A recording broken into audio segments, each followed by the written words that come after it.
Good afternoon, everyone. My name is Damien Lorick. And my name is Me and Preet. We are the people who visited Singapore as part of the 2019 study tour. The program we took part in gave us the opportunity to embark on a 2-week study tour of the business, startup and entrepreneurial ecosystems in Singapore with a focus on innovative business approaches.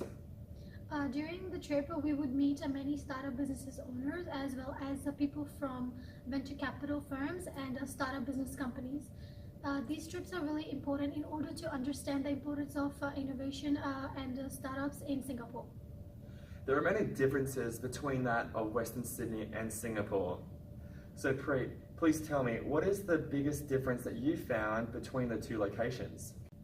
The main difference I felt was that Singapore receives a lot of financial help from government, like seed money, double tax deductions, and few moral supports as well. There are few companies that actually do that as well, like helping startup companies build up more. And the companies who actually help the startup are startups themselves. So that is a really inspirational thing that I saw there. What about you, Damien? What do you think is the biggest difference that you saw between Singapore and Western Sydney? I felt the main difference between Western Sydney and that of Singapore was the overall entrepreneurial spirit of everyone there.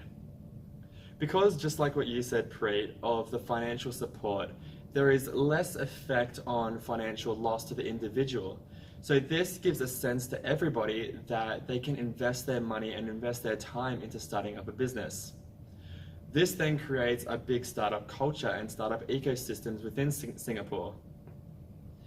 So through this ends up creating a massive environment for entrepreneurial spirit and entrepreneurial culture. There were a lot more differences that I happened to notice in Singapore that we don't usually get to see in Australia. Like there is a lot of co-working space. In Singapore, many companies, maybe like maximum of 4 or 5, happen to find a floor or like 2 or 3 floors in one building where they work together. That's how they build professional relationships. One more thing. In Singapore, people don't usually cook at home. That's what they believe in, not cooking at home a lot. Which is why takeaway shops, restaurants, delivery people happen to earn a lot more business, such as auto. They happen to exceed in their profit a lot. So to expand on what Preet just stated, the concept of having some shared space really does allow innovation to flourish. Francis from He Said did emphasize that by having this shared space really allows people to structure concepts and then implement them into ideas. And this is how this innovation and entrepreneurial spirit really does start to come into effect.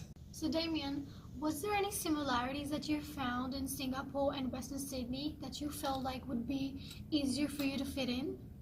The biggest similarities between Western Sydney and that of Singapore that I found was the multiculturalism between the two locations.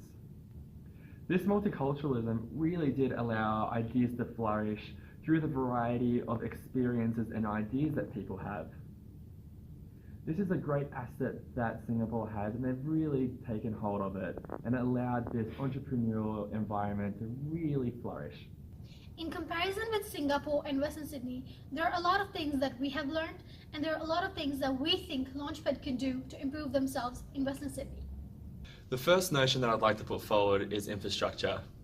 Singapore succeeds in infrastructure when it comes to putting people and ideas across a wide variety of networks.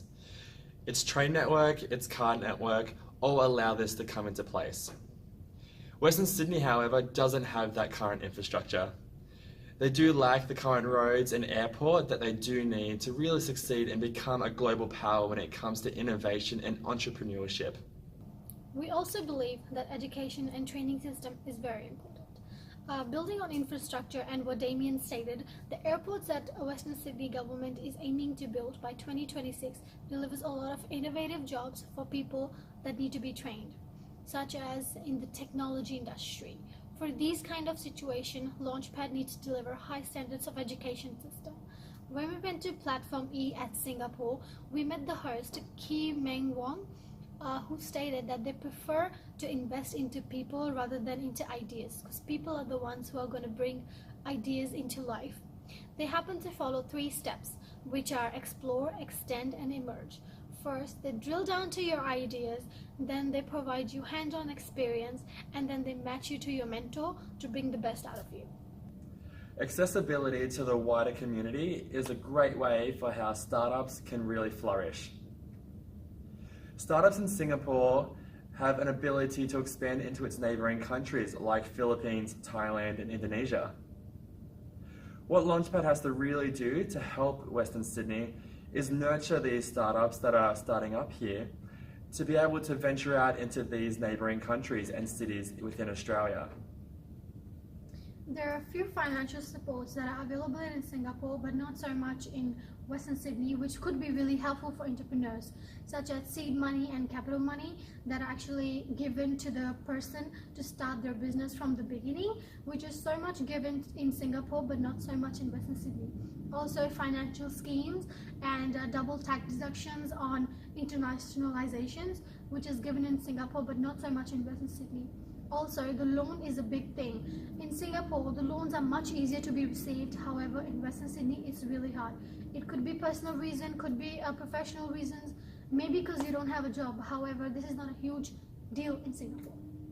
On behalf of Western Sydney, We would like to say thank you for watching.